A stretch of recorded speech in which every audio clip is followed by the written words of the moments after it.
Yo, welcome back to the SHU Program. Jay and Marv, what's going on, fellas? Nothing much, man. Glad to be back.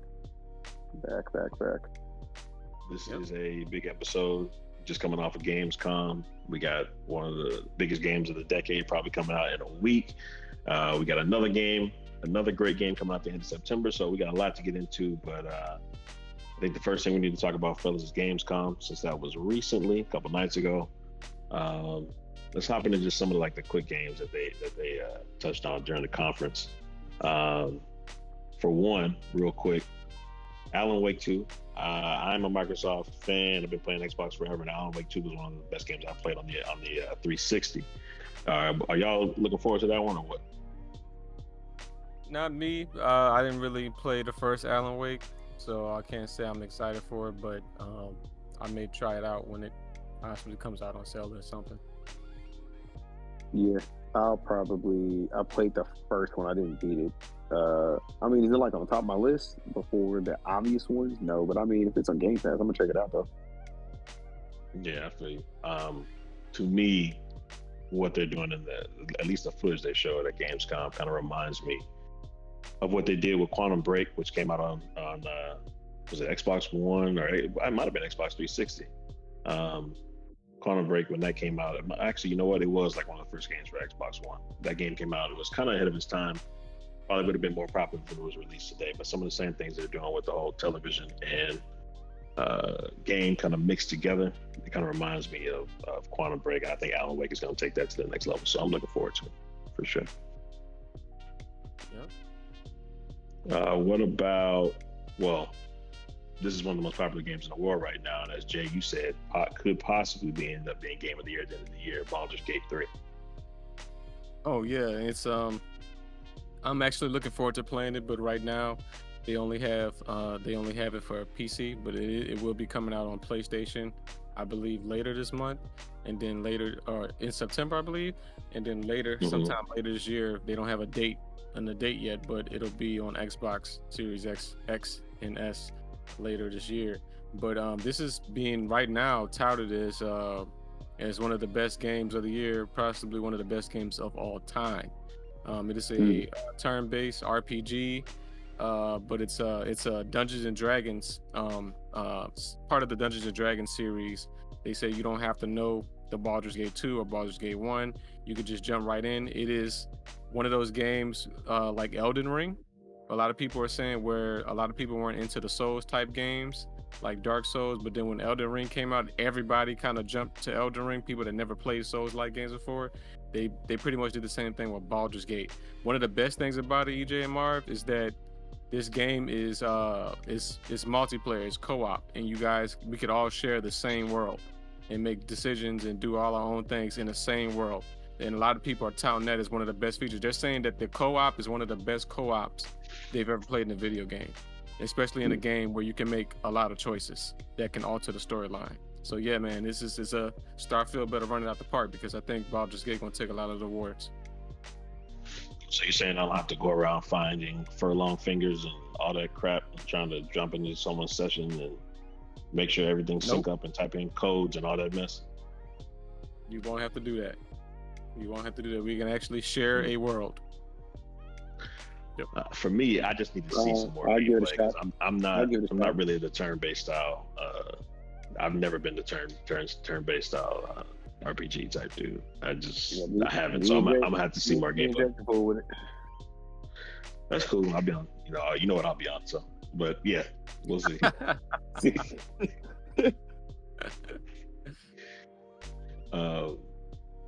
Real quick, PlayStation Portal was shown we finally got a name for it. We had seen it before, but we finally got a name for it. It's called the PlayStation Portal, which is basically Sony's handheld version of the PS5, really. Does anybody know the specifications? Can it play all PS5 games? Is it a share save? If you start on your PS5, can you just automatically pick up on the Portal? I don't know too much information. I've just seen the product pretty much. All I know is that you can play. Oh, sorry. Go ahead. I was going to say the only information I saw that was kind of okay, it's cool. They're implying that it's supposed to be that way. But one thing that was said is that basically you can only play it over Wi-Fi, which is kind of pointless. Really? Yeah, and it has no Bluetooth capability. So I'm just kind of like, nigga, how am I supposed to listen to the game like in my earbuds if I'm playing this out in public? So you got to plug in headphones? That's what they're implying. If it has no Bluetooth capabilities, what are you going to use? You see what I'm saying?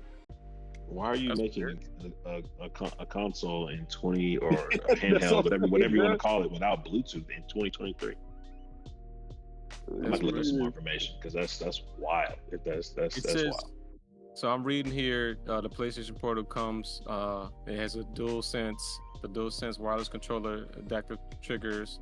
It has an 8-inch LCD screen of 1080p resolution, 60 frames per second, and it links remotely to the PS5 for Wi-Fi, and it has a 3.5 millimeter audio jack. I thought we were done with that. Yeah. Toast.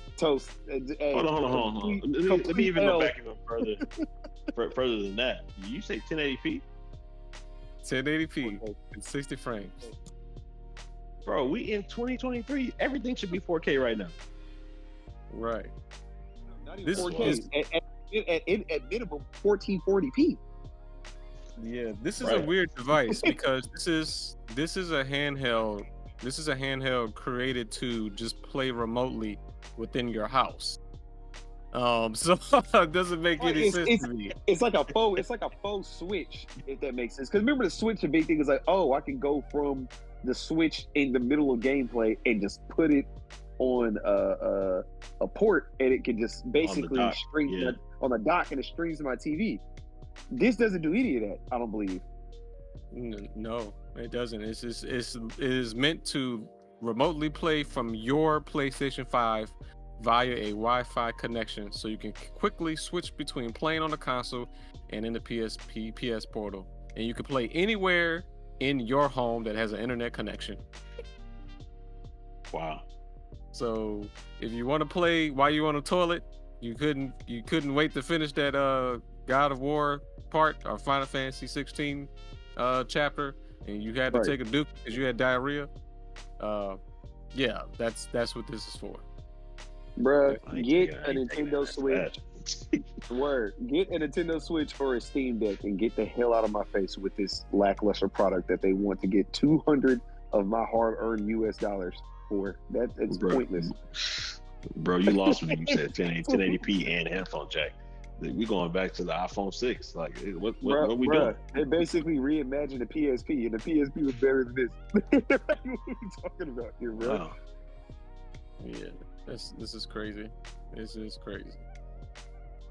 This is a PlayStation Portal remote player that you can't even stream PlayStation Plus games. Wow. Okay. Well, I think they're gonna lose money on this. If this is their answer to game, or I don't know what they're supposed to be, but the PSP was a while back, and that was kind of like revolutionary at its time. But nah, bro, I'm good on this. So we'll see how it works out. Yeah. I thought this was going to be a competitor to the xCloud, where Microsoft allows you to play video games remotely anywhere. So this is weird. Yeah, that's crazy. All right, we'll see. Real quick, last game before we hop on to the 3 big topics of the night. Phantom Liberty, Cyberpunk DLC is coming out closer to the end of September too, so we got a lot of stuff coming out in September. I know Marv was never on the Cyberpunk train, but Jay, you gonna play this? I had dropped off that Cyberpunk train because I had already beat the game. I finished it, and there was nothing. I felt like there was nothing else for me, but they did release some updates since then with some new missions. So I definitely think I'm gonna jump back into it. I've seen some of the new gameplay as well, and it looked like they're adding a lot of features. I believe they're actually patching the game. They're gonna add one last patch before Phantom Liberty comes. So we got one final patch, and then we'll actually have the game, the DLC Phantom Liberty, which is supposed to be bringing in a lot of stuff. They kind of reworked the game entirely for this DLC. So I'm expecting, I don't know about you, EJ, but I'm expecting almost an entirely new game. So we'll see. Yeah, that's what I read. That's what I heard. I watched a video on it the other night, and they were saying that it kind of, like you said, totally revamps the systems, and UI and everything on the game. So one of the cool features, I believe, and I don't know if you've both watched the Cyberpunk anime, but one of the main things in the anime was like cyber psychosis and how that like affected like all the people in the show, which should have been a major part of the game. They've actually made that a feature in the game now. So like you can actually contract cyber psychosis by the more cyberware you actually put on. So this is stuff that should have been at launch, honestly, but it's good to see them at least keeping the game alive and them adding Idris Elba in and some other new characters, and we got a brand new city in the game, or a brand new part of the city in the game. So I'm gonna play it. I played it the first time. I didn't think it was as bad as a lot of people said at the beginning. It was just a lot of the bugs were the issue. But I've done a second playthrough of the original game, and that was actually pretty good after they did a whole bunch of the updates and the anime came out. So I'll hop into this one. Looks like it'll be pretty good. Yeah. Marvin, not too late. We'll see. I just don't like terrible releases and then make me want to double back, and I'm just like, bro, too many games. You got a whole game and DLC to play, so you got a lot. Right now, I'm just like, I'm onward to Starfield, bro. I feel you. Speaking of onward, the top 3 topics of the night, 3 games that all 3 of us are definitely excited about. We're gonna start off with Modern Warfare 3. We just saw the release trailer for that the other night, played that new event on Modern Warfare 2. So let's just hop into that, see how we feel about it, and just get some more information on that. Marv, anything you got to say about it? I know you are a big Call of Duty fan, so let us know what you're thinking about it, man. I mean, so far it looks promising in the sense that like Sledgehammer Games offers better support for Call of Duty. So I mean, to be honest, it just basically looks like Modern Warfare 2 squared. But the thing is that it's just Sledgehammer random based. Now, for what I've heard with what they're doing so far as a campaign, that the campaign is like basically it's non-linear. It's supposed to be like you can do missions however you please to do them. I think that's pretty cool in the sense where it's kind of like in a semi-open world format of Call of Duty. But other than that, I mean, it's the same old same. It's not going to be anything different. I just want to see just kind of the perk system and how that plays out and just what they're bringing back in the gameplay pace. Because I feel like Sledgehammer is about to give us what Modern Warfare 2 should have been, but it's just Modern Warfare 3. Now, so far as zombies and everything else that they're adding to the game, that's fine. I mean, I'm not really too pressed about that as long as Warzone is still intact and it's supported very, very well and the new map is fire. That's all I care about. I mean, the campaign is a campaign. I don't think Modern Warfare just has had a crappy campaign, so it's okay. I just think the biggest thing is that like it's going to eventually end up being the same antics as any other Call of Duty. They're going to end up getting microtransactions out. They're going to come with crazy bundles, force us to try to spend money. It's the same old story over and over. So my expectations aren't super high. I'm just excited that we get newness. Now, what's going to be interesting is seeing how the player base is going to shift, because if Modern Warfare 3 comes down this fire, how many people are still going to be on Modern Warfare 2? See what I'm saying? So I feel like the direction that they're trying to take Call of Duty in general, which I mean eventually kind of makes sense for it to be, is that it's just in one universe that's just basically linear. So like if it's a Modern Warfare game, like all the Modern Warfare like skins, guns, and all that stuff basically is just ongoing. It's kind of like a live service versus it just kind of stops once a new Call of Duty comes out. And it's just like, we don't care about this, especially if it sucks. So it's cool.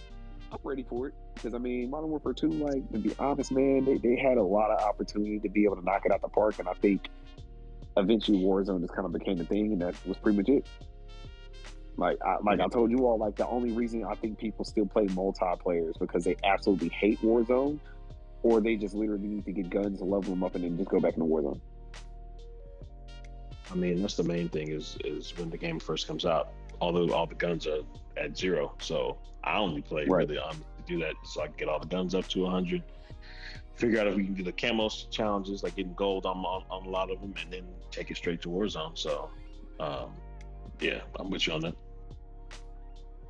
Question, Marv. So, do you have any like details about this new open world mode that So basically, you know how I would say how I can akin it to is it's like, you remember how in Metal Gear Solid Phantom Pain, right? Like you had mission objectives, but basically you can get the objective done however you please.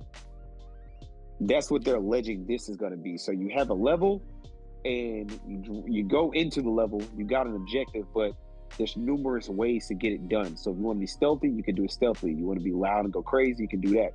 Every level or whatever in the campaign, you load in with a loadout. You see what I'm saying? So it's kind of like you choose your own means of being able to do it. Now, the thing that would make more sense to me is that, like, okay, if you're going to make a campaign that way, I really feel like it should be like co-op. Co-op should be like a huge thing. Because I'm like, if you're going to give me that and it's just single player, then that's kind of pointless in my opinion. Because it's like, okay, what if you're going to have like operating teams and they're just ran by AI? Like, how does that work? So if you can go stealthy, or you want to just in the middle of being stealthy, jump up and do, you know, go loud, like how does that work? So that's what they're implying and making it seem, but I have to see how it plays out. I think the open beta weekend, once the campaign gets released early, or whoever's playing it and streaming it, I get a better idea of that, or just looking at Gamescom. But I think, to me, it sounds cool. I just want to see how it plays out. That's all I care, because they do that. I think that's pretty dope. But I'm just, again, I don't know. Gotcha. How you feel about the levels all being Modern Warfare 2 maps to start? I like it. I think that's what people have been asking about. Now, how it's going to play out, I have no clue, because it depends on how the guns move, how the movement is. The movement is on par, and the guns pretty much make that balance. This could be one of the best CODs in a while, if that's the case. But it really depends. To be honest, to me, what makes Call of Duty feel like Call of Duty, it boils down to time to kill, perks, movement, and guns. If all of those elements are kind of out of whack, or they're weighed too heavily on one thing over the other versus balance, that's what throws the game off. Like Modern Warfare 2 right now, like the movement is very clunky. Like if you can kind of juke out the movement, but it's like the movement's very clunky. Then guns, they're very weighed on just metas. I don't like that. I remember in Call of Duty, it was like guns are balanced. Like one gun could be universally better, and you may have one or two great guns, but the thing is that, like, are they just universally amazing on all levels? Not necessarily. You know what I'm saying? So you got variety with people in guns. Now what's happening is that, like, okay, you got a new gun drop, and then the meta flips, and then everybody's just using one gun, especially in Warzone. So it's kind of just like, they got to figure out a universal way to just create better balance. And once they do that, I think that's what would make the game great. But again, it's Activision. Activision just cares about greed, and they care about engagement. So as long as people are playing and are consistently spending money, they don't necessarily have to improve anything. It's just people going to consistently come back just to see what's new and what feels different, even though nothing changed. So I think so far as the maps, that's fine. I do wish they had more new maps than just being like, oh, we're going to launch with all of the old maps first, versus like the newer ones being the majority. So it's kind of just like, well, all the people who are just Call of Duty heads are just going to come in here and start going crazy, and then they're probably going to use skill-based matchmaking to balance everything out, and then that's going to piss people off, and it's good. It's just going to be the same cycle. It's the same discussion every year. Like, I think it's kind of mind-numbing in a sense how, like, true Call of Duty streamers have held on to this franchise for so long to make money and talk about it, because I'm just like, at this point, what is literally new?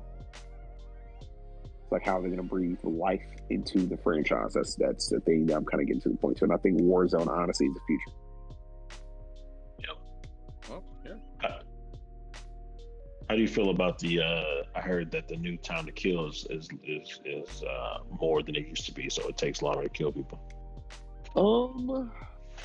I think and they said reduced headshot damage too. Time to kill, I think, is going to be. Wait, I feel like I'm trying to think of what, to me personally, I feel like Black Ops 1 had the best time to kill of all Call of Duties of all time, in my opinion. Like, literally, I think that was perfect. Like, whatever that was, I think if they mimicked that for every Call of Duty, it would be amazing. Because I think Modern Warfare 2019 and Modern Warfare this one, time to kill is incredibly too fast. Just it's insane, honestly. Like it's like literally you can run out of corner next thing you're dead. And it's just like, bro, I can't even tell where I got shot from. So yeah, it's crazy. Longer, man. I don't. It depends. It just depends. So I have to see like how it plays out on multiplayer. If I feel like the gun damage is just like, okay, I'm having to unload a whole clip at somebody with an LMG and they still don't die, or I'm getting 2 hit marker sniper rifles and it's like, okay, bro, like let's go ahead and wrap this up. Drop Warzone and I can move on. You know, but it is what it is. I think it just needs to be, as long as it's balanced, I'm fine. I think the worst time to kill, in my opinion, was Call of Duty Ghost was pretty bad. TTK that was a bad game. Sure. It was a bad game overall, but time to kill in Call of Duty Ghost was terrible. I'm not gonna lie. It was pretty damn bad. So I mean, the time, you know, I'll be playing. I don't like the longer time. I don't like the bullet sponging thing in the normal multiplayer. It gotta be hardcore, but I also want balanced weapons. So I want things that make sense. You know, if I got an AR and I have you still shouldn't be able to shoot me and kill me with a pistol. So that we gotta have. That's why I don't like. That's why I can't fool with hardcore either, because it's like there's no balancing. Everything is the same value. I can kill you as quickly with the pistol in hardcore as you can with an AR. So it's kind of just like, okay, shoot first, die first in hardcore versus like, no, is it really skill based? Like, okay, if you shoot me in the head, sure, you got it off.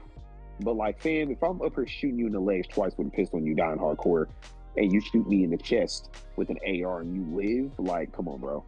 Like, you know, so it's up and down. They just need better balancing, but we're gonna see, man. My thing, Sledgehammer Games is the only studio from Call of Duty where if they've had major problems during the beta stage, and even if they overhaul something, they are the only ones that do that.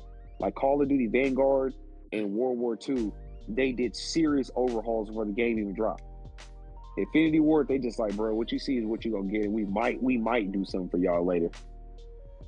But, you know, so it's Sledgehammer kill it, man. I mean, I feel like it'll be elite. My thing is, I mean, I'll buy it, but I'm not getting any special editions or nothing outside of that, because I'm just like, y'all ain't about to get my money. And plus, you know, go Starfield right there, bro.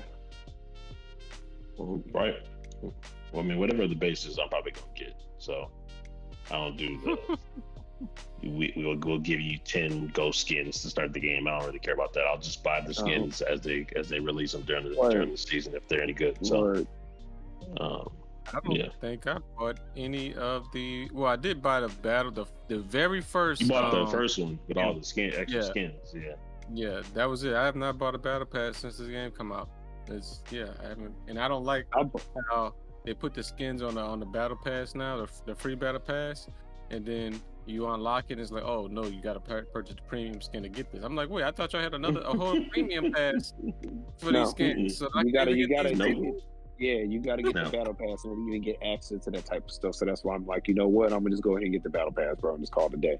But the thing is that I don't get the premium battle pass. I just get the basic one, and I just use my COD points for that. Now the premium battle pass, I don't care. The black cell bullshit, like that's stupid. I don't care about any of that. But you know, it is what it is, man. Like I literally don't have much to say about Call of Duty. I'm amped, but at the same time, I'm kind of like, we'll see. Like I told you, I'm with EJ, bro. I'm with EJ, bro. I'm pro Starfield, bro. So ain't really nothing else. This is interesting. ain't really nothing else that I'm interested to really see how it's gonna unfold except this game. Yeah. I bought the battle pass, and speaking to someone who did buy the Black Cell shit, I bought 2 of the 3 so far Black Cell seasons. I didn't buy this last season. And the only reason I would say I'm kind of upset is because there is one skin that I did want. The Black Cell skin is like that dude who kind of looked like he Iron Man a little bit. And I don't know what kind of mask he got on, but it's kind of fire.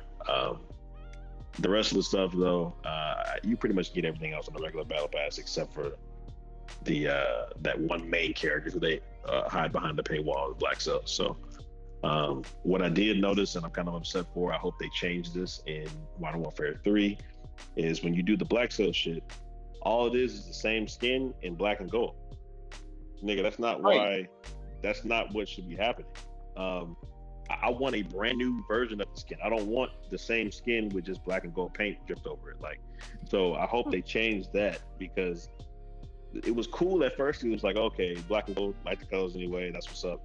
But then it's like they put Black Sail Season 2, and I was like, okay, so is this the same? And then I get in there and it is literally the new skins, but just dipped in black and gold. I'm like, bro, come on. So that's the reason why I didn't get this last one. Like I said, I'm upset because I wanted that one character, but the point in paying $20 extra just to get one character when you can pay $9 to get the regular battle pass. So, right. I'm cool I'm cool with the battle pass, but they just need to, if they're gonna do that, if they really are gonna upsell you with the Black Sail shit, they just need to make it different. It can't be the same thing every season. Exactly.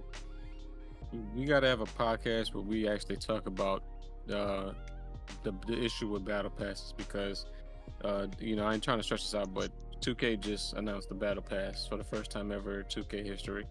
2K9 battle pass. That's a whole nother topic. Don't even get me started on how y'all getting robbed. So if y'all still play 2K, y'all crazy.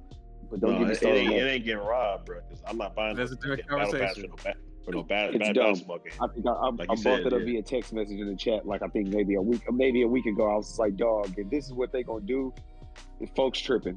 Like when I tell you, it literally has no value to 2K. But we can save that one. We can save that one. I don't know if y'all. I don't know, but real quick, because Jamie got me on one. I don't know if y'all saw some of the stuff that was on the battle pass. It was like 2 times XP and 30 minutes of this. Bro, that's not what is this? This is a basketball game. What am I paying you for? Like, I can just grind myself. I don't need that. So I'm just like, bro, y'all tripping. If I get out there on the park and I'm still getting my ass whooped, that 2 times XP don't mean nothing if you give me 50 XP for losing the game. So that means absolutely nothing. So I'm just like, bro, y'all tripping. You won't. I'm gonna pay. I said I'm gonna pay. I might pay. I still haven't made my mind yet on getting 2K24, but I might just get the regular base game and let that be it. And then me and Jay and Greg just do our regular season stuff. I'm not putting no money into my player this year for whatever they give me, because it don't make no sense. Yep. But back to the battle pass on Call of Duty. I actually enjoyed the battle pass. Like even the regular one. Like the regular one was cool. They added a whole bunch of stuff to it. So continue that trend, change the Black Sail stuff, and switch it up to where it's different every season. And then that would entice me to go back and spend $30 on it. But because you do actually get 2100 VC if you buy the Black Sail, so they give you like incentives. You just got to put some better stuff on there. So right. We'll see. Yeah, we will see. Switching gears real quick, we'll go from shooter to combat game, Mortal Kombat.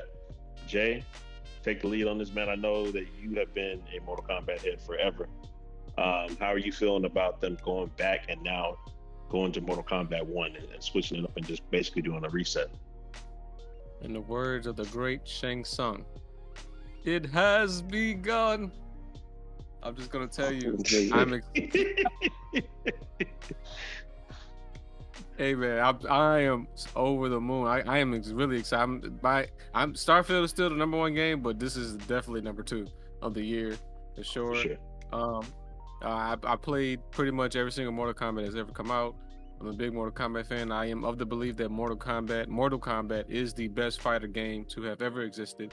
And this is coming from a person. This is coming from a person that loves Street Fighter. I love Street Fighter. I've been playing, as y'all know, I've been playing a lot of Street Fighter 6 as of late. I will be getting Tekken, the new Tekken, when it comes out early next year.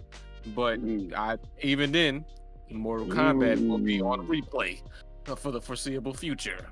So just saying. But story-wise, and that's another thing. This is another reason why Mortal Kombat is above and beyond the other fighters, because we always get these movie-like, feature-like, in-depth stories that really get you invested in the characters.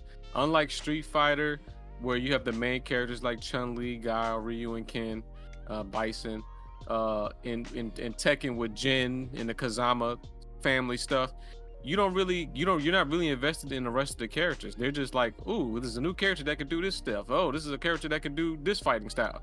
Well, in Mortal Kombat, you actually get invested in the characters because they have their own stories and backgrounds, and that's what I love about the game, because it allows you to kind of identify with them in some way. You know, for this game, as everyone knows, this is a reboot after the ending of Mortal Kombat 11. Liu Kang, who is now Fire God Liu Kang, my Negro, my main character, everyone knows I am a Liu Kang main. I am a Liu Kang main. You need to get it, don't get it twisted. But my N-word, Liu Kang, is the Fire God, and he has rebooted the universe. He actually Thanos snapped the universe, and now we got a whole different timeline called the New Era, where everything is pretty much flipped. The different characters are now brothers that we would have never seen before. Scorpion and Sub-Zero are brothers now. I'm like, we have characters that are coming from different backgrounds. Raiden is no longer a god; he's just a regular human now. Shao Kahn is not the Khan or the King of Outworld.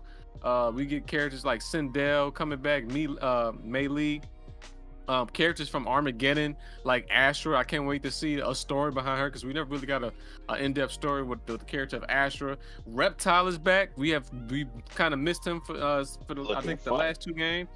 And looking right. Exactly. So that's gonna be cool. Gears is back, one of the black characters. He's back. I don't mean to cut you off, but I gotta step in.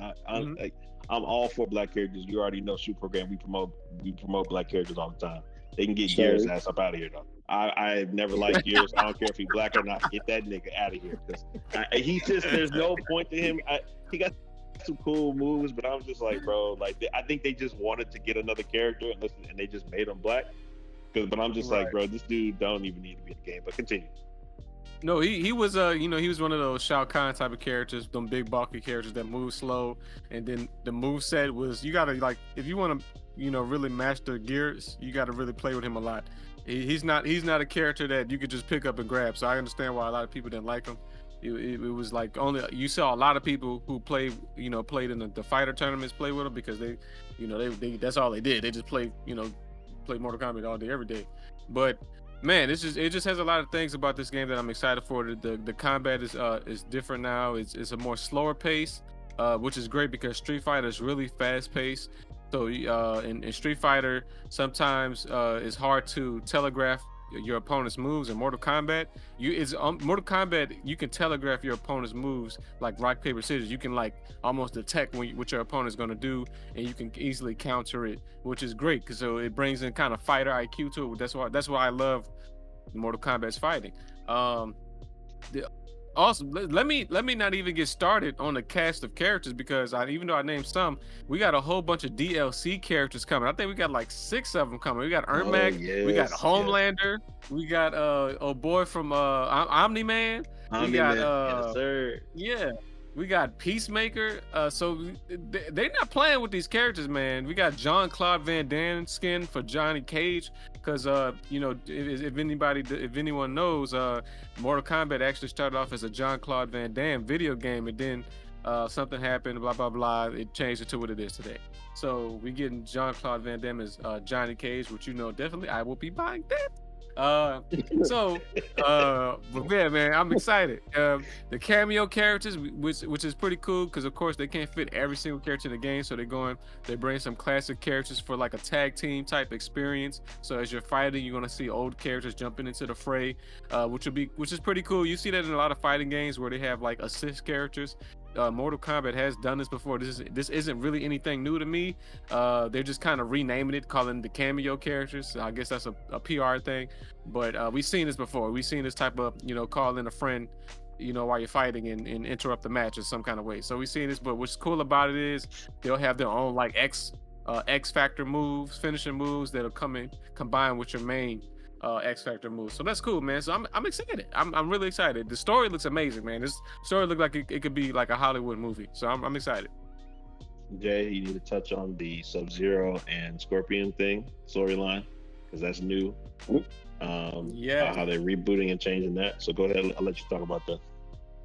Yes. So Sub-Zero is EJ's boy, and if you know anything about Mortal Kombat, one of the biggest rivalries in Mortal Kombat was the rivalry between Scorpion, Hanzo Hasashi, and Sub-Zero, Kuai Liang.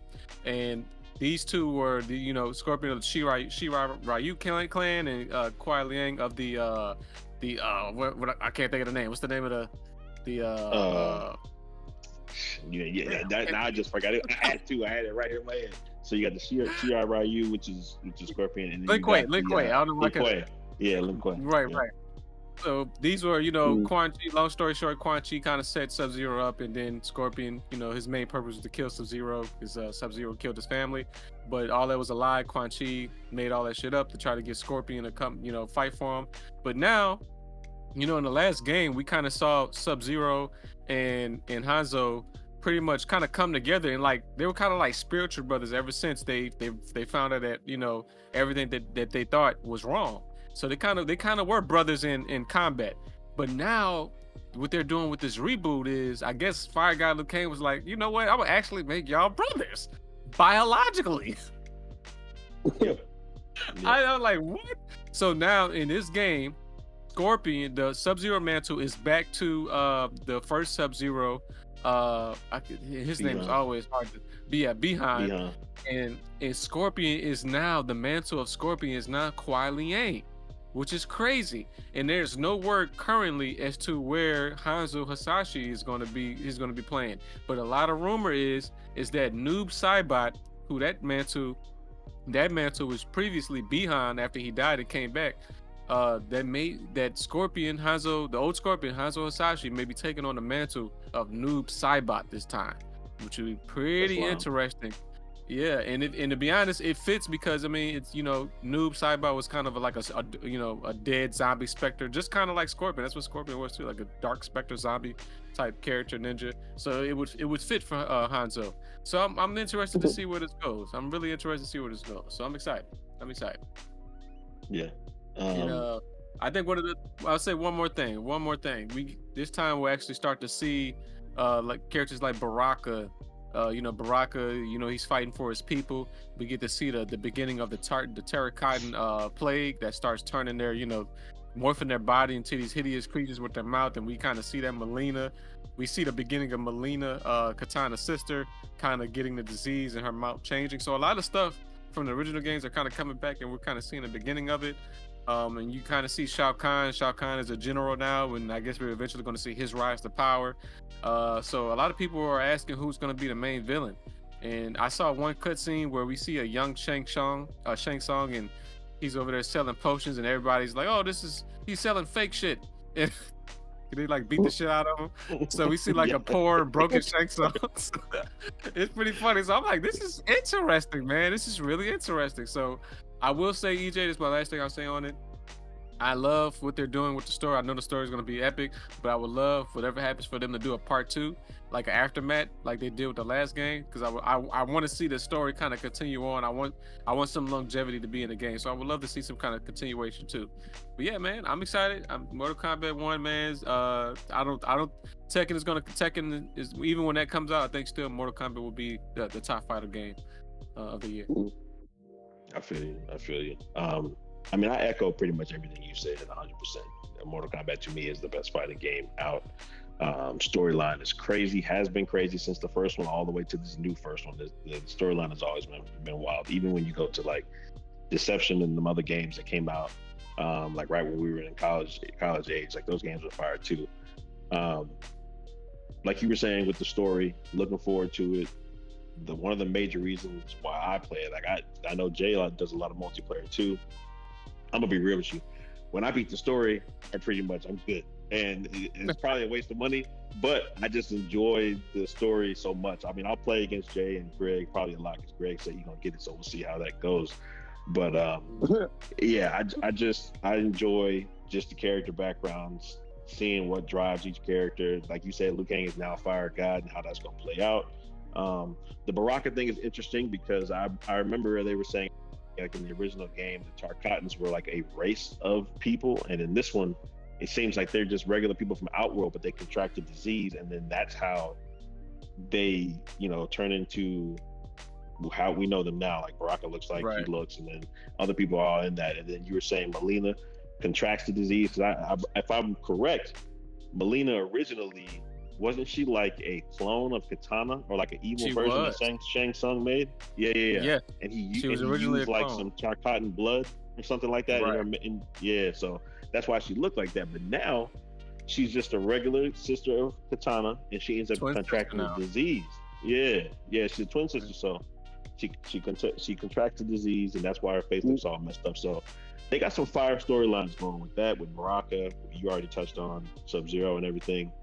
I'm not gonna lie to you. Usually I don't do this, but since I knew we were talking about the podcast today, I watched the first 11 minutes of Mortal Kombat 1 the other night because IGN released it, and I was like, do I want to do it? I was like, because I want to be surprised, but I was like, you know what? I'm gonna go ahead and watch it. So I watched it.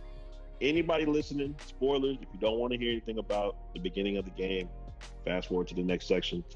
But from what I saw, it starts off with new, because usually it always starts off with Liu Kang being the champion, and obviously now since he's a fire god, Raiden is the champion. And I think me and Jay, you were talking about how we thought it was going to be Kung Kung Lao. Lao. Yeah. Right. So what I think they did, I don't know if, at the end of Aftermath or Afterlife, whatever that DLC was for the last one, he was talking to Kung Lao and he was like, "You're my champion." I'm wondering if that was the old Kung Lao, like the Kung Lao, what was it, like the ancestor great Kung Lao. of the great yeah. Kung Lao.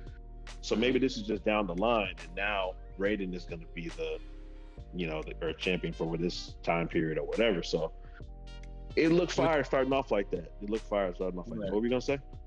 I was going. It makes sense because I told you before, Raiden and Liu Kang had pretty much. Liu Kang is in the original franchise, before the reboot, Liu Kang was pretty much the main character of Mortal Kombat. But there was times where it switched, and especially after he died, where Raiden was like pretty much came in as the second kind of main character and the best out of the Earthrealm fighters. So it makes sense that if it's not Liu Kang, it would be Raiden. So it does make sense. But I do think the ending scene in Mortal Kombat 11 with the Great Kung Lao, I think that was just a showing us. I guess not from what we know now. I guess that was showing us that the Mortal Kombat tournament was always he's continuing the Mortal Kombat tournament, and of course it begins again with the Great Kung Lao, who in the original timeline won the tournament for Earthrealm. So I guess it's just showing us that he went back, but now we're seeing current day continuation, and we're seeing a young Kung Lao who's still a descendant. Yeah, that's what's up. So yeah, that's gonna be fire. Watch that first 11 minutes. I know I'm interested to see another couple storylines go through.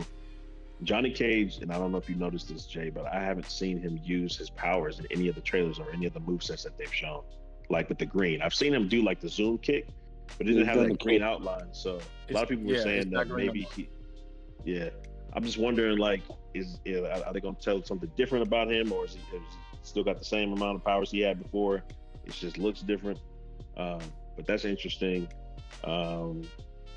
Reptile's trailer was cool because, like I said, he's been major parts of games before, but it seems like in this one, it's just fire how they tied in like the movie to the game, and how like Reptile was actually in the new Mortal Kombat movie, or a version of Reptile. Right. The new Reptile in the game the new Reptile in the game, he can actually go from human form to his reptile form and back, and it's kind of like a I won't say decoy, but it's kind of like a magic trick, because he can do it, and basically he just goes back into his own form, and it's like an illusion that he puts up when he's in his human form. So that's kind of fire. I want to see how that turns out, because it seems like he's good. From what Liu Kang was talking to him in the trailer, he was saying that him and Asher were like joining Earthrealm side. So I'm interested to see Reptile's story. Sindel, we actually get to see like her before she gets corrupted by Shao Kahn and everything, and her moveset is always fire. She was firing in the Aftermath on the last game. So want to see how she plays out. One character I'm a little iffy on is Tanya. They always like to get some of the black characters, throwaway characters. I don't even know what her powers are, but she's in the game as well. And then Rain looked very interesting. I saw in-depth, like one of the directors of the game was talking about like how they made him, and how basically he's not really physical anymore as far as like punching and kicking. All his stuff is done with that water wand that he has, like that magic wand that he has. So he's like a mage. It was like a mage. Yeah, so it looks interesting, and his moveset looked fire. So interested to see that. And then the Shang Tsung stuff that you were talking about, that was funny too. Seeing him basically as like a snake oil salesman in the beginning of the game, and then I'm guessing, and I don't know if you want to confirm this or not. I don't know if this is true, but was the character that came up to him in that first 11 minutes, was that old girl from last game? Yes, that was. Why is she back? And how is she back? Why is she back? And how is she back? Is my question. Liu Kang should have erased her from existence. I'm curious, but Liu Kang also is a softie. So maybe he's like, maybe I can bring her back. I could bring her back and she would be good. And now, some people just don't learn. You know what I'm saying? So. Oh my God, that's why we have in Mortal Kombat 1. Because it should have ended the last game where he should have just made no more Mortal Kombat tournaments. Everybody could just go about living their life. But, hey, so we'll see. Yep. Right. We'll see. But yeah, man. I mean, all the characters look fire. Like I said, I'm gonna be rolling with Sub-Zero as I always do. Even though I'm upset that, because Kuai Lang is even though Bi-Han was the original in the first game, Kuai Lang has always been my Sub-Zero. He's just been the more fire one to me. So now he's Scorpion technically. So we'll see how the relationship between him and Bi-Han is. And Bi-Han still seemed like he's kind of an asshole. So we'll see how that affects the game. And then, like you said, Hanzo, where is he? What is he doing? Is he gonna be new Cybot? Is he gonna be another version of Scorpion? Like, it's gonna be interesting to see. So I'm ready for it. It's gonna be fire for sure. The only thing I asked Mortal Kombat to do is I want some fire black characters. I don't need Jax with just punching people. I want some fire black characters that like have magical powers and shit. Like Tanya seems like she's just another version of. They don't give us the cool shit. Like, we don't get the Johnny Cage you don't get the powers like Johnny Cage got. We don't get the fire stuff like Liu Kang got. We always get like just regular people who punch. Like, even when they brought in Jax's daughter, Jackie, in the last one, she was just a female version of Jax. So down the line, I don't know if they're gonna do it in the DLC or something, but give us a black character that's got a cool power besides metal arms. I will say, this is a disappointment in a way. We only getting 2 black characters in the base game, and that's Geras and Tanya. We do have two cameo black fighters in Darius and Jax. And you're probably not familiar with Darius, but Darius was in Deception. I think his debut was in Deception, and he's like a bald head blade looking character type. For the Black Dragon, you can be a former Black Dragon. And I think he has, I remember correctly, he has power. So it would have been cool, to be honest. I'm surprised they bring Darius back as a cameo fighter. It would have been cool to have him on the base roster and have like somebody kind of replace Jax if you weren't gonna bring Jax back. But and we're also missing Sonya. Damn, Sonya, this is probably gonna be the first Mortal Kombat game where Sonya is not even on the base roster. That's rare. This is the first one, unless we still got more characters to reveal. I'm okay with that. Sonya is a fire character. Her backstory has always been good, but I feel like she was just too much in these last 3 or 4 games. So I'm good. I'm okay. Just give her a chance to chill. And she'll probably be in some of the future ones. But you are correct though. I was surprised that Sonya wasn't one of her and Jax. I mean, I thought they were gonna bring back all of the originals, but it seems like they're gonna have other people step in and do some stuff with Reptile and Astra, and so. We'll see. I mean, I forgot about Smoke. Smoke is in here too. He's part of the ninjas, the Lin Kuei too. I think he's not an actual brother, but he's like he was found by the Grandmaster, and I guess he was able to just join the fraternity like that, join the Lin Kuei like that. So now he's basically brothers with Sub-Zero and Scorpion. So yeah, man, it's gonna be interesting. Smoke has always been fire to me too. So I'm ready for it, bro. Marv, what about you, bro? I mean, you know me, man. I got the controversial opinion, man. I mean, I like Mortal Kombat, but it ain't my top fighting game. So, I mean, I'll check it out. I'm not about to be obsessed about it. I think so far as the trailer and the story, I think that's absolutely fire what they're doing with this. But so far as the actual like game itself, though, I ain't never really been just like a super fan of Mortal Kombat's like play style. I'm a Street Fighter guy. Story though, bar none. Like I agree with Jay. Like I think story wise is probably one of the greatest fighting game stories I've ever told. Easy. I don't think really anything else fighting game wise compares. Hell no. But gameplay wise, like nah. I'll play it, but I'm not like obsessed with it though. I'm gonna check it out. I think I saw gameplay the other day of like Sub-Zero or something like that, and I think that was like super fire. But other than that though, like I'm intrigued to see gameplay of it, but am I just gonna be running to get it? If it ends up on Game Pass, hell yeah, but I'm not gonna spend my money on it though. I'll be honest. Oh, it ain't gonna be on Game Pass, bro. It's Yeah, not gonna be on Game Pass. I'll tell you that. Nah. I'm out. Yeah, I'm good. I'm good. Yeah, this guy, he would not play a game if it ain't on Game Pass. If it's not on Game Pass, I know Nah, it depends, bro. Hey, it depends. Some games that I'll cop if it ain't, but it's just again, we've been on a slow gaming cycle for what? Past since pandemic. So I bought Elden Ring, bro. I don't think it has been slow. I disagree with that. It hasn't been slow. You did buy Elden Ring, but that was you were convinced Elden that Ring was game of the year before the game even came out. Elden Ring was easily every single cent, bro, hands down. And I have not been excited for a game that much until Starfield, bro. Straight up. Mm-hmm. Which is a good segue. Oh, it's a great segue. It is a great segue. Let's get into it. I have a lot to say. Oh my God. So let me just start off by saying, obviously, these two know because we've been playing games with each other for a minute. Cyberpunk was my game, and it let me down because I heard about Cyberpunk right when we graduated. It was like 2011, 2012. And that game let me down. It was supposed to be the game of the generation. It was a whole bunch of stuff going into it. And the game came out, and the game wasn't bad, but it should have been a 10. And it was more like an 8. The only other game I've been excited for like that is probably Starfield because I've been following that one since they first announced it and first started talking about it. For me personally, RPGs are my thing because it stories make the game for me. And if there is no story, I can't really mess with it. So I've always played some of the Bethesda games. Like I think I played Fallout New Vegas when I was in college. I played Fallout 3.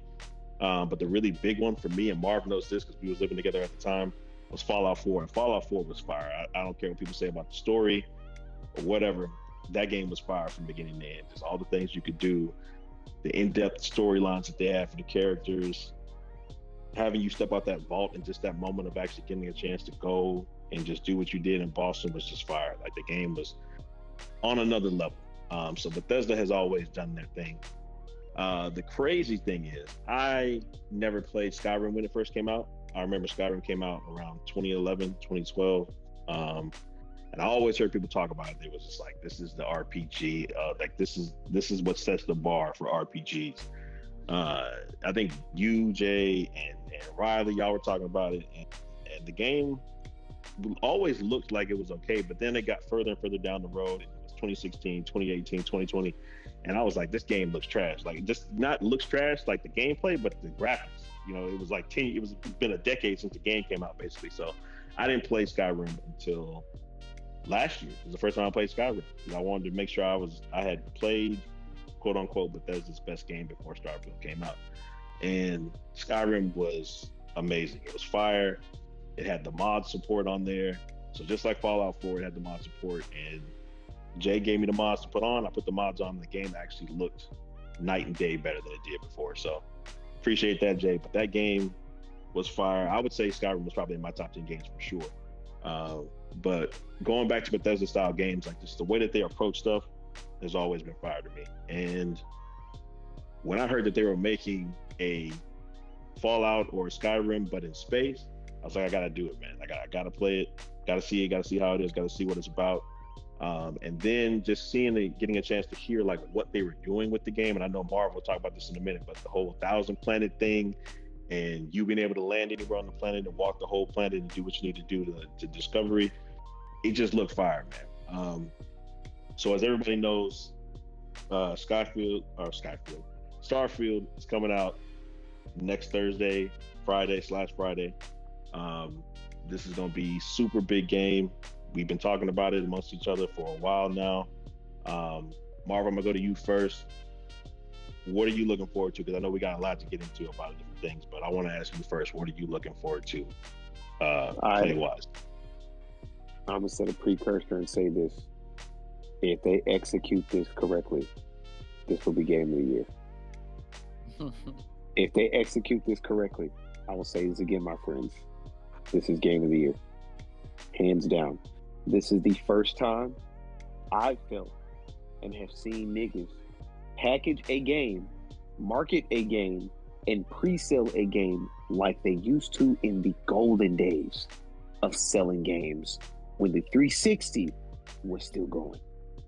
You got different tiers, you got different packages, you got good marketing, you got items, collector's items of value that actually make people excited to have shit again, which they have not, for me personally, done in a very long time.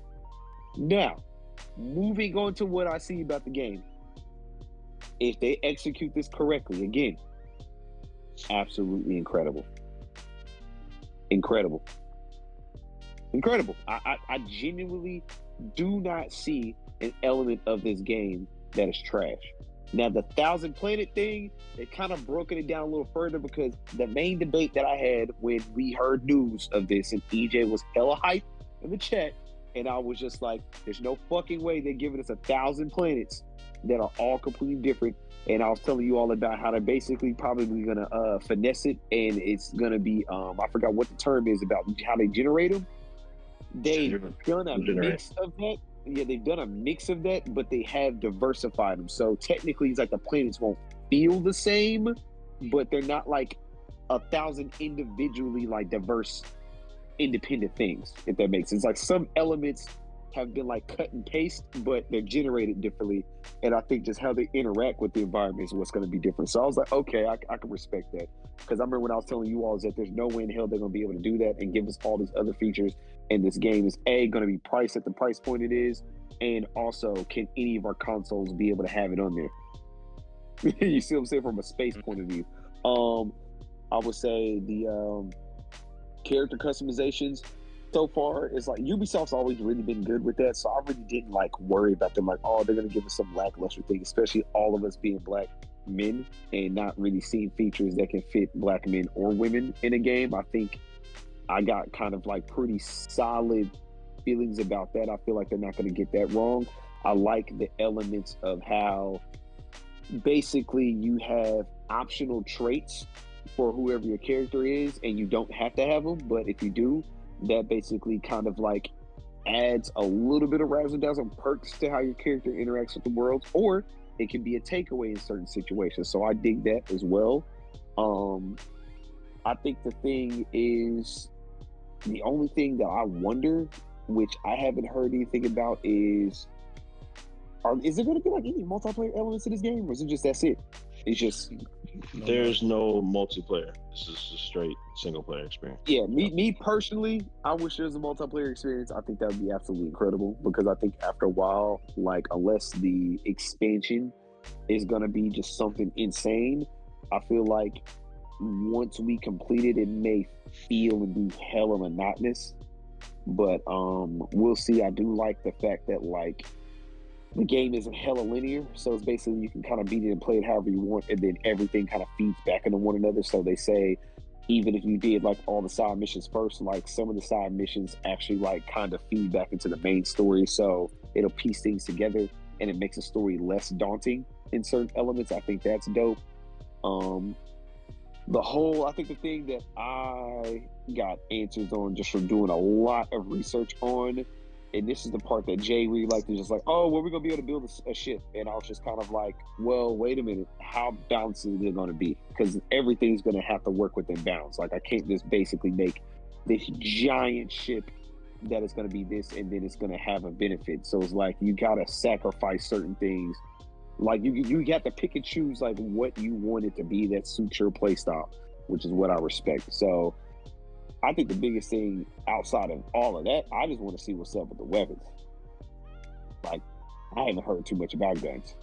I want to see how that plays out. I'm going to see how, these different factions and stuff play out. So to me, this game has a huge, like I say, if they execute everything correctly and this game comes out flawlessly on all consoles, this game is game of the year. We haven't seen anything like it. Like, we got a true open world space exploration game, and you have so many complex elements. And on top of that, they already basically telling us we're going to get some huge DLC. I don't really know what that is going to entail, but they're already giving that. Like I say, they're giving that to us up front. So to me, I feel like they're going all in. Like all in. Like Ubisoft is like, this is it. Like, if we don't get this right, I don't really know what else we're gonna have for you. Type stuff. I ain't never really seen as much marketing about it. Even from the Elite controller to even how they package the watch, I think that's fire. Like all of this, like I say, it feels like how I felt when I bought Modern Warfare 3 on Xbox 360 and how they package that together. Like, I ain't felt no way about a game since, so I think this is fire. I think it's absolutely incredible, man. Like, it's so many different elements. I even like the fact that you can play the game in first person or third person. You can swap back and forth between the two. So it's like they kind of low key really just let the players play the game how they want and let you be as inventive as you want to, let you get outside the box as much as you want to, and just kind of figure things out. Now, the thing is that I hope they don't get too Elden Ring-like, where it's like it's very loose in the story, but it's like they give us some kind of direction. I hope they do that. But if they do that, personally, man, all these other games are coming out this year, especially Modern Warfare 3, dog. Until I beat this, bro, you might not see me on anything else. Real talk. I'm with you. Real talk, bro. Like, it's too much cool stuff, bro. Yeah. Hey, you already know how I feel.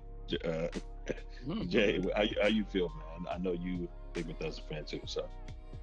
Yeah, I'm man, it feels like Christmas. It really does. I will be purchasing because at first I was going to wait till September 5th for the official. I mean, since it's September 6th, but 5th, it's probably a bit early. But I definitely will be playing it August 31st. I will be buying it to play it in advance because I'm excited. I want to get some footage. I already want to start building my character. I want to hurry up and start playing before spoilers come out. So, and let me just say this. This stupid dude who went and stole all those copies and started playing the game and leaking the footage, you deserve a donkey of the day for that one. And you gonna post the video and talk about the game, and then you gonna thank Todd Howard directly. Who did this? This is black dude, bro. Oh my god, man.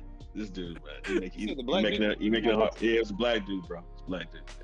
Yep. This dude. Wait. You talking about the story? The dude that leaked all the copies? The guy that got a felony, yeah. Yeah. He stole a bunch of Starfield copies and then started playing the game and leaking footage of the game. And he was like, I don't really play games like this, but I'm letting y'all know right now, this is it. This is it. Yeah. He's like, thank you, Tom. I trust him because if you don't play games like that and you get a game and you say it's fire, it's got to be a good game because you're not gonna do that about games you don't normally play. But he is dogging his day for sure though. Yeah, right. For sure. My favorite part of the video is like, man, this game, this Starfield, man, it's really some Starfield. That's what he said. It's insane. But yeah, man, I'm really excited for it, man. I'm really excited for it.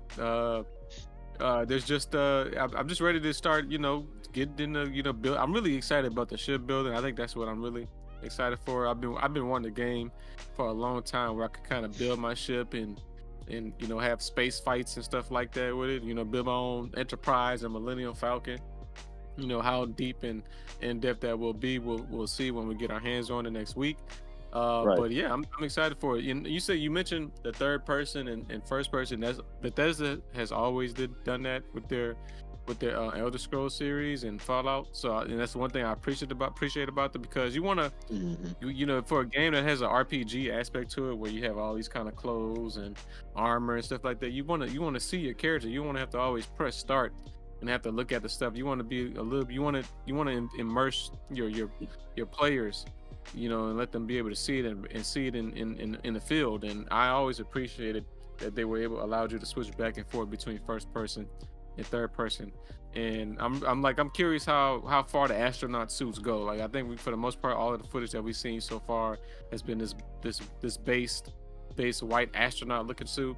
I'm curious to see how it transforms, or what kind of armor and other spacesuits they have. Maybe we can find something that's similar to, like, some N7 Mass Effect armor. Hey, we're gonna get on that in a sec. But something like that. I like the whole idea of having, there's 20 NPC characters that you can bring on as allies, and you can leave them on post on planets and stuff like that. So I'm really excited for that. I think the only thing I'm worried about is the longevity of the game, and the end of game, the end of life of the game. Like, how long is this game really going to last us? That's the only thing I'm curious about, because of course, I'm pretty sure they're going to bring DLC and stuff like that. Of course, the modding is going to bring another interesting factor. I'm hoping someone can go ahead and make some lightsabers too. That would be awesome. But I'm very curious, how long this game is going to last with DLC content. I'm pretty sure I'm 100% sure, Marv, they're working on some type of multiplayer aspect of it. They're just probably not going to talk about that anytime soon and just focus on single player for right now. But I'm pretty sure 100% that's going to come at some point. They did the same thing. They did the same thing with No Man's Sky. At first, No Man's Sky was a single player game, but then they implemented a multiplayer aspect to it. So I wouldn't be surprised, especially when this game is very similar, especially very similar, because we start off as like a miner, astronaut miner, and for No Man's Sky was the same way. You were a miner in No Man's Sky, so the comparisons are there, but the story is what's going to change this game, and it's going to make this game. I will be honest. One of my other kinds is that I don't know if I like the idea of a silent protagonist. I think I wouldn't have mind hearing my character speak. I will say that. Maybe having my own shepherd talk, but say what I want him to say. I like audio, especially for your own character, like, just like Cyberpunk. So I don't know if I like that, but it is what it is. It's not a major slight against the game. It'll still be awesome.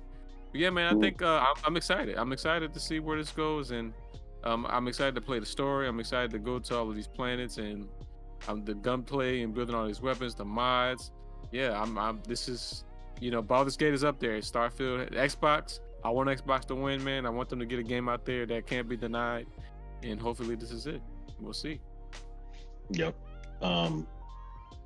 Longevity. I'll just address some things that have been in the media the past couple of days about that. So apparently, and like you said, we can't go off of what they're saying just yet. We're going to have to get the game ourselves and play it to see how it is. But Peter Hines who's one of the developers on the game, lead developers, did a interview, I believe it was yesterday, that I watched some of it last night.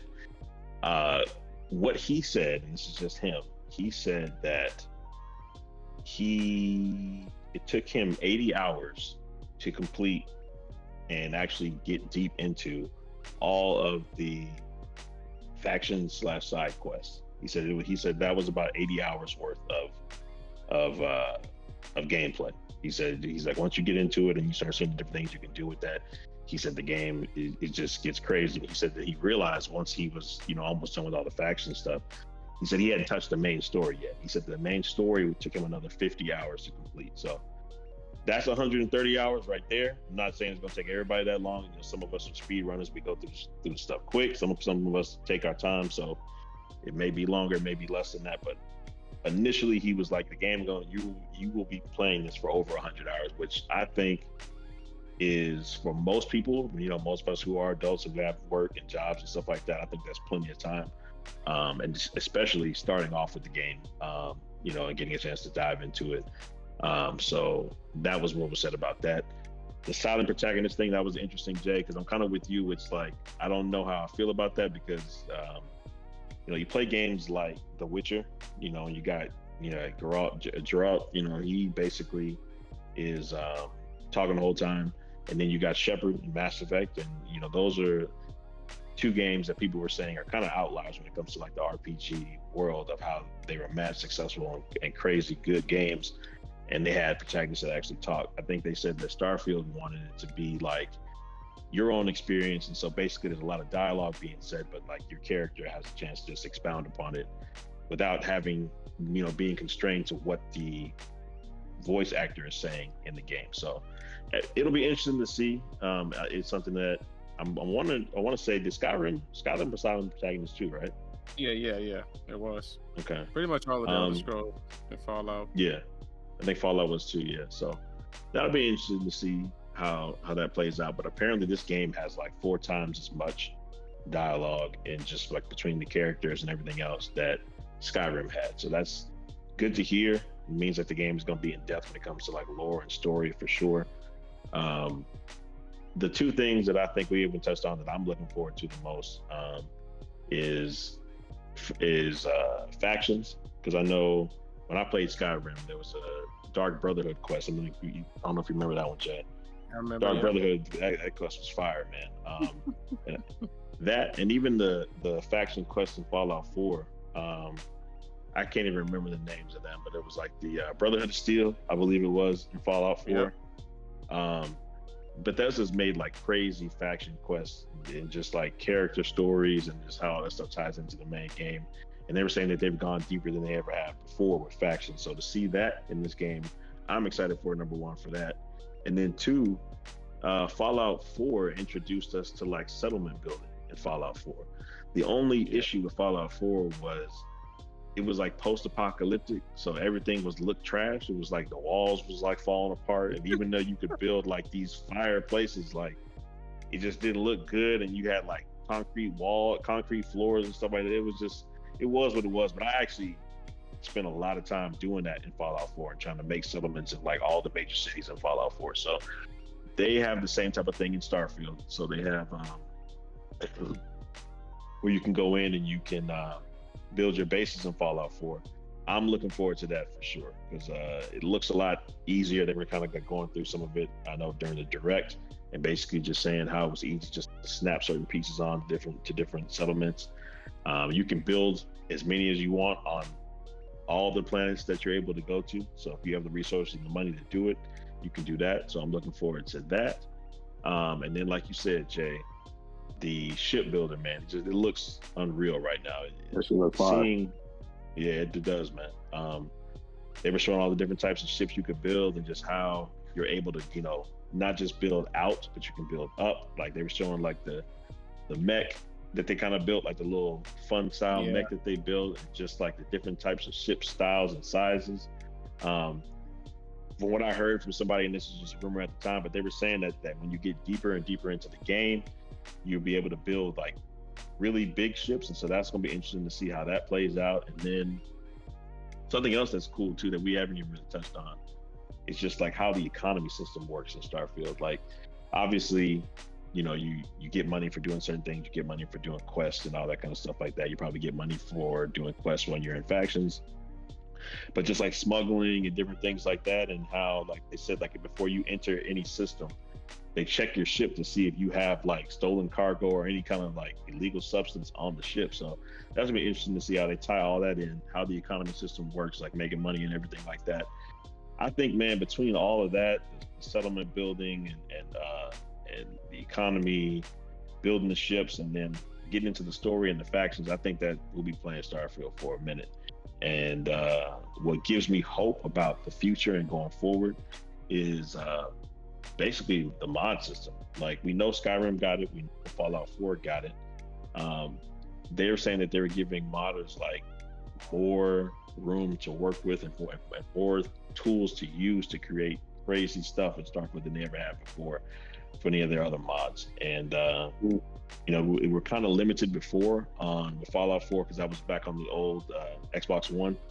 But now with the faster consoles and just the space in the room that these new systems have, they were saying that the mod system should be, if not as good, but similar to and almost there to where mods on PC. So I'm looking forward to that. And basically, you know, there are people out there that are going to create some crazy mods where they'll probably, I think Peter Hines was saying that they're giving them the ability to make planets So there's gonna be interesting to see how they do that. And we gonna see about that shit. Yeah. It'll probably take them a while. Like, it ain't gonna be nothing that's gonna come out like between now and probably the end of the year. But they said they've given people tools to create pretty much anything you want. And so when you got modders out there who are developers themselves, and they end up hopping on this and trying to create different things, it'll just be cool to see how they keep the longevity of the game going forward. Because like they were talking about one of the videos I watched yesterday, Skyrim is still going, and this is what 10, 11 years strong now. So yeah. This game is already 3 or 4 times as big as Skyrim, and them getting a chance to bring the mods in and bring everything into this game, I could see people playing this game for a decade easily. Just to be real. So it's gonna be interesting. Like Marv said, man, if they execute it, this is probably gonna be game of the year. If they can execute everything, and we get in there and there's not a lot of bugs. If they just hold up their end of the bargain on what they've told us, then this is probably going to be game of the year. I sent y'all a picture about this dude. I watched the video last night. This black dude goes by Darius Spears. I think Marvin saw it earlier. But he said that he's seen with his own eyes that the character creation is the best he's ever seen in the Bethesda game, which is great. He said for the black dudes out there, they got black people haircuts and all that. So I'm interested. You know how we always talk about that. Every game we play, except for 2K, every game we play, they never have black hairstyles, or they always give you 2 black presets, and you got to pick between the 2. Yeah. So I'm interested to see how this looks. But he says they rocking with us on this one. He claims that he's seen no bugs or glitches so far since he's been playing it. The only reason I say I'll believe him a little bit is that I've heard a lot of people say that they haven't experienced many bugs yet. They can't really get into details, but people have said that they haven't experienced many bugs. So that seems to be real. And then he says that they took their time with the game, and you can tell. So I'm here for it, man. There's a lot more we could probably get into, but I think this basically just sums it up. 6 days out from the game's early release. It's going to be fire, man. It's going to be fire. Yep. I think the last thing I'll say on it is there was a little bit of controversy because some dude came out who he's one of the game designers for World of Warcraft, and oh my god, this dumbass. He suggested that the start screen for Starfield was pretty much lame, and he said the start screen doesn't. He said the Scio. I can't even pronounce this word. This is the physiognomy or whatever. I don't know what he's trying to say. But he's basically saying the start screen of a game can reveal a lot about how rushed the team was and how much pride they took in their work. And so he's trying to imply that they didn't need the Starfield developers didn't even have time to finish the start screen. So I should show you, the issues that's going to come with the game. And a lot of gamers have come out and said that actually, usually the start screen is the last thing that developers will even design, they even care about. And the only reason why the Starfield start screen looks the way it does is because, the developers didn't really care about that. They were focused on the game. So, right. So it was a bunch of crazy stuff. Oh, there's also one thing I forgot to touch on too. I missed this. We were talking about earlier offline, we were talking about like our favorite games. And me and Jay said that Mass Effect 2 was in our top 2. I think it was 2 for Jay, 1 for me. I don't know if everybody saw it at the end of the Starfield Direct. The main character like puts his hands up and he like freezes the air, like makes people like fly around and stuff like that. If they're bringing Mass Effect type powers into this game, it's over. Like there's nothing else to be said. Like you're taking the Bethesda RPG and you're bringing in BioWare mechanics and stuff to characters. This is it. There's nothing else to say. So I'm really interested to see how that's going to look and how that's going to play out in this game and how that ties into the overall story. There is one question that I had that I haven't anybody answered yet. I don't know if y'all have heard this or not, but obviously when you play Mass Effect, and they're going out into the world, it's not just humans. They got I'm forgetting the names of the races right now. Jay, you probably I can. In Mass Effect, but there's like them chicks, them blues or whatever. The Turians, I can't. I know what you're talking about. I can't think of all the names. Man. But yeah, there's different races. Like the homeboy, his best friend, the dude, man, I should look this up before I started. Krogan, But Krogan, the Atari, Krogans, the Turans, Solarians, yep, the Solarians, Quarians, yeah, the girl. yep. And so when you're playing Mass Effect, it's like, to me that was realistic because it was like if humans are able to make these crazy things and all this stuff and go to different parts of the galaxy, different parts of the universe and all that, like there's got to be other stuff out there, right, when they're doing it. So there's one thing I've always been wondering, and I've literally heard nobody touch on this, is in Starfield, are you going to get a chance to actually see humanoid aliens like in the game, other than just like the creatures we've seen in some of the videos?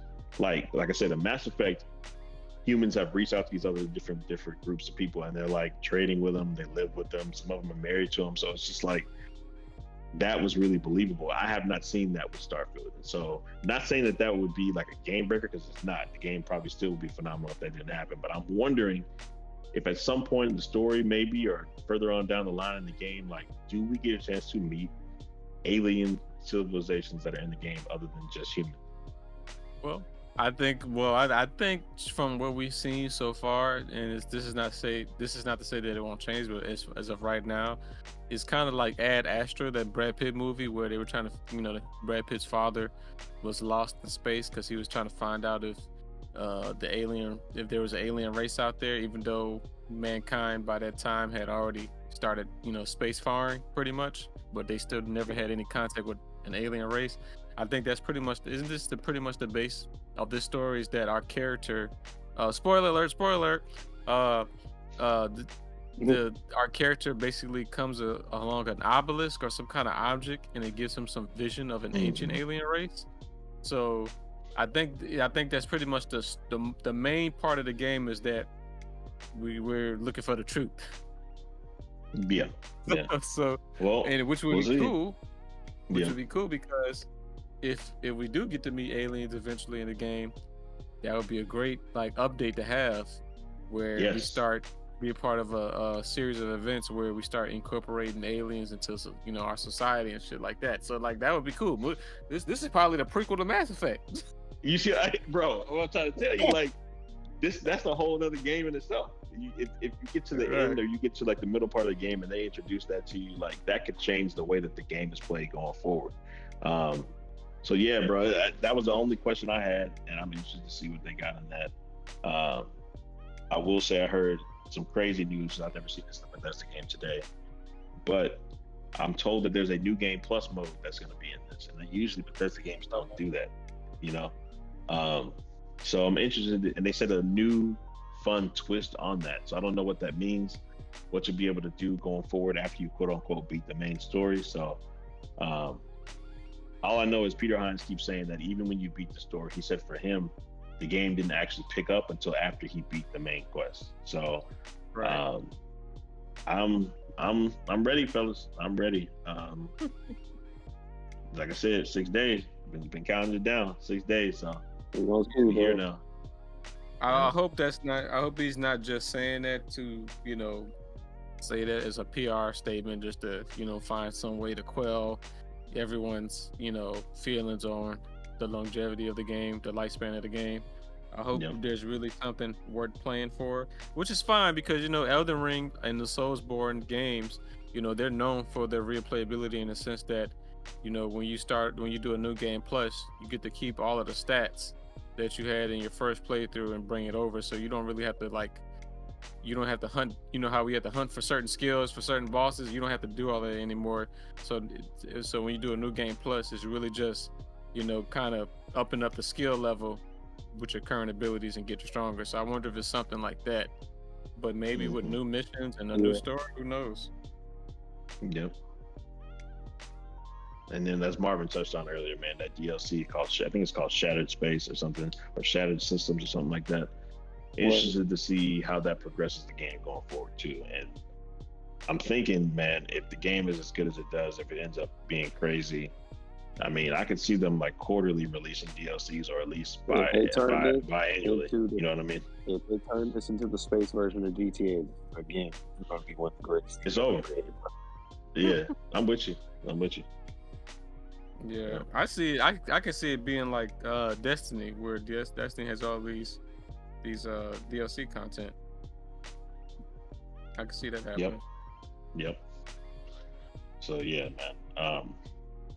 It's just not enough good things to say. Like I said, I haven't looked into any spoilers yet. I know that they said there's a lot of spoilers out there for like gameplay story and stuff like that, but I did hear certain people give small, short reviews because they can't really do anything until the embargo is up next week. But everybody keeps saying right now, all thing they can say is the game is one person said phenomenal, the other person just, you will see when you start the game next Thursday. So, yeah, man, it seems like it's gonna be good. Yeah, I hope they stick to landing, man, because they have the opportunity to make one of the best games of the decade for sure. Yep. Let's see. Predictions. First week. What are we thinking? Like What you mean ratings? prediction? Yes. I feel like it's gonna get a 9. Okay. Pretty. I feel like it's gonna get a 9. 10. Yeah. Elden Ring got a 10? Am I Elden crazy? Ring got a 10. Or did he get a 9? Baldur's Gate. Yeah. Elden Ring got a 10. Baldur's Gate got a 10 as well. If the game is what people are saying it is, and just even from the short people that have come out right now and just said like some of the small experiences that they've had that they could get into, and all the stuff we just talked about, if all that stuff is fire and there's little bugs, there's no reason the game shouldn't get a 10. There's no reason. To me, it would have to be something like the game has crazy bugs at launch or something like that for the game to get lower than that. And they're hyping this up like a lot. You're not only seeing the marketing ramp up, but we're seeing Todd Howard talk every other day, and Peter Hines talk every other day. I don't know, man. I remember when Cyberpunk came out, like they were really hyped on like the game, and then the last 2 weeks, silence. I didn't hear nothing from the developers. I didn't hear anything else. And then when the game dropped, they had all them issues about it not working on the old console generation and the PC players. It was breaking down for them. I remember that it was total opposite of what's going on with Starfield right now. So they bailed. Honestly, man, honestly, just the way Todd Howard and them are handling it, I'm gonna say it should get a 10. Okay. Well, I think it'll be. I think we'll see scores around the 9 or 10 area. IGN's probably going to give it a 7 because it's they PlayStation. They're sold out by PlayStation, so I wouldn't be surprised. But yeah, man, yeah. I'm excited. Definitely, we're going to give our first impressions when the game comes out for sure. So look out for that. Oh, for sure. Yeah, Friday we should have something up for sure. Yep. So next Friday. Next Friday. Well, today is Friday, so yes, definitely next Friday. Yeah. Oh, wait. Does it come out Thursday night or does it come out Friday? Well, some of us. Here we go. So Jay is in the Pacific time zone, so Jay will be able to play Starfield at 5 p.m. next Thursday on August 31st. If you pre-order the game and you get the upgraded version, which is $30 for those who don't know, if you get that version, which includes the DLC and all the other stuff, you said when it comes out on Game Pass, or I said, it's you only get the from my understanding, you only get the Game Pass. Yes. If you have Game Pass. Hold on. If you got Game Pass, what? If you have Game Pass, you get the $30 upgrade. If you don't have Game Pass, you got to pay. What is it, $90, Jay? Yep. I pretty much, I think we believe that. Yep. Oh, I get the $30 upgrade to do what though? Like get access to the game, or just the thing is, what I'm wondering is that I got Game Pass. You get access to the game. You get access to the game, Mark. So the thing is, since you have Game Pass, and if you want to pay the extra money to get the early access plus all the other digital stuff and the DLC, you get access at Central Time at 7 p.m. You'll be able to start playing at 7 p.m. I might do that, bro. I ain't gonna hold it because I'm off. It comes with extra content too, right? As well, it's not just getting it early, right? It's a certain edition. It comes with it's the premium edition, so it comes with like I think a new suit, new helmet. You get the suit, you get the expansion, the DLC, all that in one. All that and some other offline stuff. Yeah, for $30. I mean, you're already playing Starfield free on Game Pass. Right, I might have to see about that, bro. I'm not going with it. He's gonna get it. I mean, you paid 70 for Elden Ring. I'm just saying. So But I ain't gonna lie, that was worth every single cent, though. I'm not gonna lie. Do you say this ain't gonna be worth every cent? So $30? So you paying $40 less? Well, the thing is, it's time, bro. I got a lot of stuff going. I don't know if I'm gonna be able to sit down and play. I'm gonna get it, but I don't know if I'm gonna get it the day of. You feel me? I feel you. Yeah, I feel you. So, I mean, if you're not gonna have time, it don't make sense. If you're not gonna have time, it don't make sense. But I've already cleared the schedule for Thursday, Friday next week. So we can. Nah, Friday. I did this 2 weeks ago. Yeah. Friday, I'm definitely gonna be on. But my thing is that if it's not accessible till Friday at 7, that's a lot. Thursday at 7. Thursday at 7, sir. Thursday. Oh, okay. Well, they're right there. You know, for sure. Friday, Yes, Thursday at 7. Yes, sir. Yeah. So, like I was telling you, might be Thursday. Because I'm at 7. Yeah, Thursday at 7. I mean, all you got if you go ahead and pre-download it now, Mark, it'll be ready to go as soon as you get home. You can pre-download it now. That's true. I'll probably do that tomorrow. Now, the only issue for me is, I was talking to my homeboy at work today about this.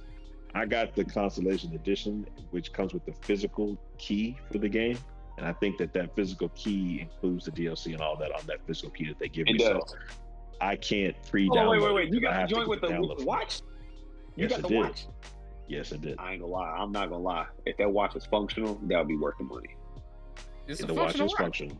I'm talking about like no. Hold on. I'm talking about like functional. It pairs with your phone, Mark. It pairs with your phone. Yeah, it pairs with your phone, but it doesn't have like. Check this out though. Like, what if that was? It's not gonna be an Apple Watch. It's not gonna be. No, hold on. Like, that's what I'm saying. What if that was a smartwatch, bro? If they did that, this would have been the greatest game release that we've seen easily. Like, shit, they would have charged in a while for that.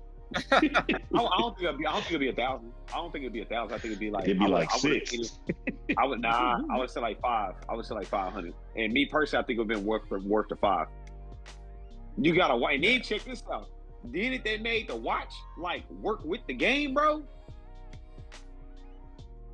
Now if they did that would be fire. Like, if you could do something with the game with the watch, that would be fire. Bro, because check this out. You know how like PlayStation controls, like when you was playing Last of Us, you like shake the controller and shit. What do you do after watch, bro? Come on, cuz they could have went crazy with that, dog. For $500? Yeah. 500, bro. Yeah, but look, here's the thing though. You would have been mad. You would have hard, bro.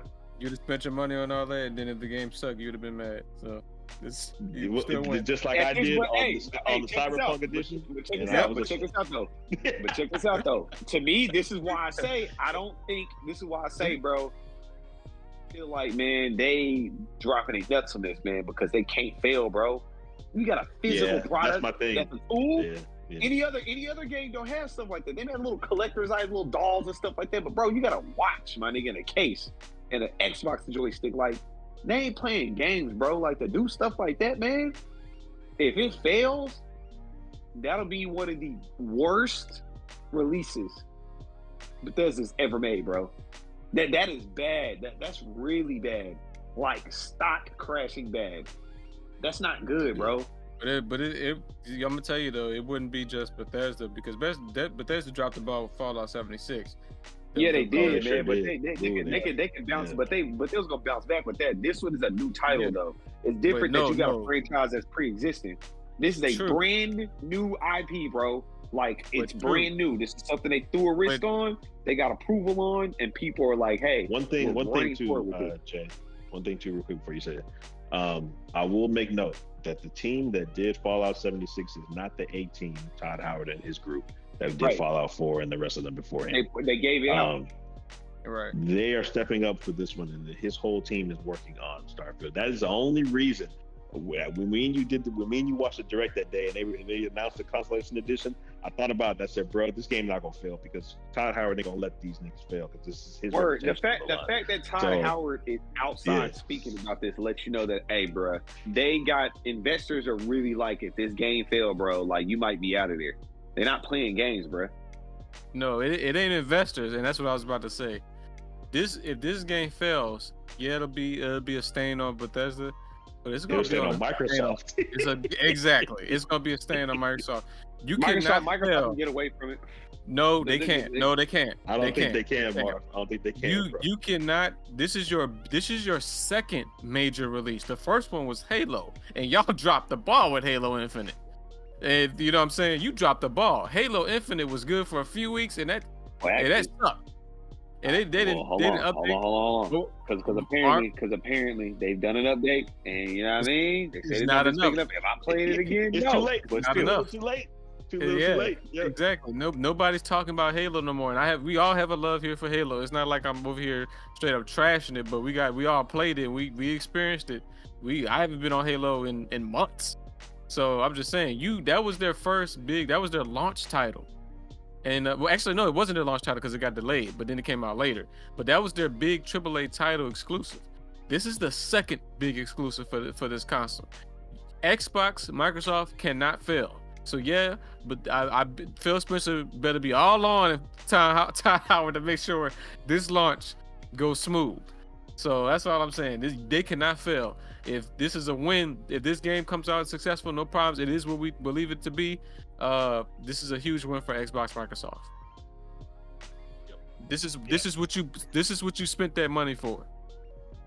This jumpstarts Microsoft's first party games. Like this will be their first party game since the original Halo came out. Like when people played that game and they were like, "Damn, this game is fire!" Like it's been a minute, bro, since I've been able to say like the Xbox first party game is the shit. Like I don't remember the last time I could say that, man. Maybe on 360 days, maybe. But yeah, because we've been waiting for a Fable. Fable has been announced, but we've been waiting for Fable a long time. That was a first party title. Perfect Dark, we still haven't heard anything from Perfect Dark. Zero. Knights of the Old Republic, the rights to that is PlayStation is developing that now. They used to be exclusive to Xbox. So yeah, man, we're losing a lot of games. All we got, you keep hearing every year, Forza. I mean, yeah, Forza's great. Cool, we understand, but can we get some other games out here? Right. So great. Well, all you can do in racing is go from start to finish, bro. It's the same shit. Like you ain't doing nothing different. So yeah. Right. So yeah, man, this is their time to shine. And then you have a good chance at having the game of the year. You haven't had a game. Xbox has not had a game of the year, and I don't know when. 20 years. You probably was in high school when that game of the year. Yeah, bro. So we will see, man. Right. So we will see, man. You got, and again, we got to. This is, we've been talking about this for a long. This is the last thing I'll say. We've been talking about this for a long time. Remember when the consoles first came out? Marvel, again, the pessimist. He was like, man, this is bad for games. We ain't got no games. We ain't gonna have, what are we buying these consoles for? And EJ was always telling Marv, this is just not the year. Like the games will come. The games will come. Exactly. And this is it. It has the prophecy came true. 6 days, Marv. The prophecy is coming. 6 days, bro. 3 years. 6 days. Time is now. The champ is here. John Cena. So it is finally here. We've had a hell of a year for games. God of War, Diablo, Baldur's Gate is out now. Final Fantasy 16, mixed reviews. Street Fighter. I ain't gonna say we've had a hell of a year. We've had a solid. I ain't gonna say hella. That's a hell of a year. They're comparing 2023 to one of the best years in gaming. Is what people have been saying online. Just which being is real. Fucking crazy. Which is insane to me. Yeah. That's what they're saying, insane to me. It's a great day. And then you still got Starfield, you still got Mortal Kombat, you still got Modern Warfare 3. Baldur's Gate is coming out on consoles. They get this off. Okay, comes out next month as well. And hold on. We still can't forget about the elephant in the room, which we can save this for another podcast. Grand Theft Auto 6 is out there lurking in the shadows. We don't know when, but it's there. We know it's there. We know something that's being worked on. And it's in the shadows. We don't know. All I'm saying, if that bitch hit next year, bro, I have to walk it back. But I'm gonna tell you right now, dog, if Starfield does not execute eloquently, bro, I'm coming back on this podcast like Stephen A. Smith, and I'm going crazy. I'm going. You would have every right. I'm going absolute ape shit, bro, if they do not execute this well, bro. Hey, team hey, is after delayed 18 Cyberpunk, months, I so, wouldn't be. After Cyberpunk, this fiasco, it could be a possibility. But They I can't do hope. another one. I hope we. This game looks too damn good, bro. All I say, think literally, if they about got a multiplayer component, man, and they end up just sliding that out, I'm about to be like, all right, bro, it's over now. What else do you need to play? But not only that, you got to think about the possibilities. This game lands like it is, and you already know that they're working on Elder Scrolls 6 and stuff down the line. Those are probably going to be Xbox exclusives as well, or at least Fallout 5. One of them is going to be exclusive. So sky's the limit, man. This could only be the beginning. We'll see. 6 days, man. We will see. Yeah, we gonna see, man. Yeah. We'll see. Yep. Well, Yes, sir. Yes, sir. I got my Starfield headset ready to blast off. Oh, it's on right now. I'm using my headset right now, so you already know what it is. But yeah, it's gonna be good, man. When y'all make y'all characters, we need a screenshot of all the characters to put up on the channel. So, of your character when you make your character stuff, we'll put that on the channel. I might change my Facebook social media profile with that picture. Everybody, like, what the hell is that? crazy. Oh man. But all right, fellas, I think that's it, man. We appreciate everybody for tuning in, and be on the lookout. We got a lot of Starfield content coming up starting next week. So. Yes, thirsty. Yep, we're gonna be hitting it hard. So let's do it. All right, fellas. Yes, sir. Peace. Peace.